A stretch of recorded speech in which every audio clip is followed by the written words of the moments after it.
கடலூர் மாவட்டம் காட்டுமன்னார் கோவிலில் விவசாயி தற்கொலை முயற்சி செய்த சம்பவத்தில் வங்கி நிர்வாகத்தை கண்டித்து விவசாயிகள் போராட்டத்தில் ஈடுபட்டு வருகின்றனர். அதன் நேரடி காட்சிகளை பார்க்கலாம்.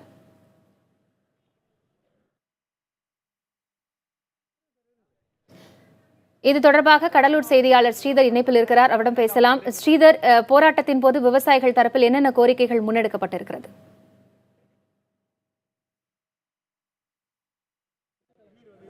குறிப்பாக கடலூர் மாவட்டத்தை பொறுத்தவரைக்கும் 2015ஆம் ஆண்டு கடுமையான வெள்ளத்தால் பாதிக்கப்பட்ட விவசாயிகள் அதிலிருந்தே நிலைமைக்கு தள்ளப்பட்டார்கள். தற்போது சம்பாவுக்கும் தண்ணீர் இல்லை. இந்நிலையில விவசாயிகள் வாங்கிய கடனை உடனடியாக கட்ட வேண்டும் என்று வங்கி நிர்வாகம் நெருக்கடி தருவதாகவும் விவசாயிகள் குற்றச்சாட்டு வைத்தார்கள். இந்நிலையில நேற்று காட்டுமன்னார் பகுதியில் டிராக்டர்கள் பறிமுதல் செய்யப்பட்டிருக்கிறது. அந்த டிராக்டர்கள் பறிமுதல் செய்யப்படும் போது அதிகாரிகள் மிரட்டியதாகவும் அதனால் விவசாயிகள் பாதிக்கப்பட்டு குறிப்பாக முத்துராமலிங்கம் என்பவர் விஷம் குடித்து தற்போது ஆபத்தான நிலையில் மருத்துவமனையில் இருக்கார். இந்த பகுதியில் தொடர்ந்து இதுபோல் அதிகாரிகள் நடப்பதை கண்டித்து தற்போது பறிமுதல் செய்யப்பட்ட டிராக்டரை திரும்ப தர வேண்டும். அது மட்டும் இல்லாமல் இனிமேல் விவசாயிகளிடம் பறிமுதல் செய்யும் போது முறையான நடவடிக்கை எடுக்க வேண்டும் என்ற ஒரு கோரிக்கை வைத்து தற்போது போராட்டம் நடத்துகிறார்கள்.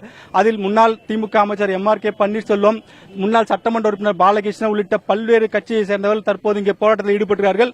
அதிகாரிகள் இதுபோல் செயல்களை கண்டித்துதான் தற்போது இந்த போராட்டம் என்பது நடைபெற்றது. மாவட்டம் முழுவதும் தற்போது தண்ணீர் இல்லாமல் விவசாயிகள் சம்பா பயிரிட முடியாத நிலைக்கு தள்ளப்பட்டிருக்கிறார்கள். இந்த நிலையில் தற்போது வங்கி அதிகாரிகள் மிக மோசமான நிலையில்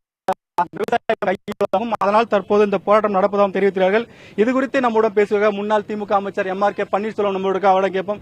சார், விவசாயிகள்கிட்ட டிராக்டர் பறிமுதல் கொடுத்த கடனை கேட்கறதா வங்கி தரப்புல சொல்லப்படுது. ஆனால் நேற்று என்ன பிரச்சனை நடந்தது, எப்படி கையாண்டாங்க சார்? கொடுத்த கடனை கேட்பது முறைதான், ஆனால் சூழ்நிலை சரியில்லை. கடலூர் மாவட்டத்தில் கடந்த முறையில் தானே புயல் தாக்கி விவசாய பயிர்களும் அழிந்திருக்கின்றது. அதேபோல கடந்த ஆண்டு வெள்ளத்தை மக்கள் எதிர்பாராத ஒரு பெரிய வெள்ளம் சூழ்ந்து அதனால் விவசாயிகள் தன்னுடைய உடைமைகளை இழந்திருக்கிறார்கள், விளை நிலங்களை இழந்திருக்கிறார்கள், விளைபொருள் இழந்திருக்கிறார்கள்.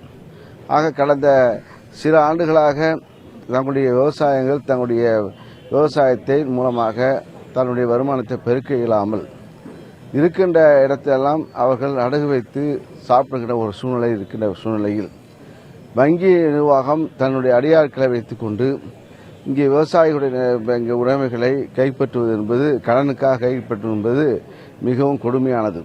இன்னும் சொல்லப்போனால் வீராண ஏரியில் தண்ணீர் இல்லை.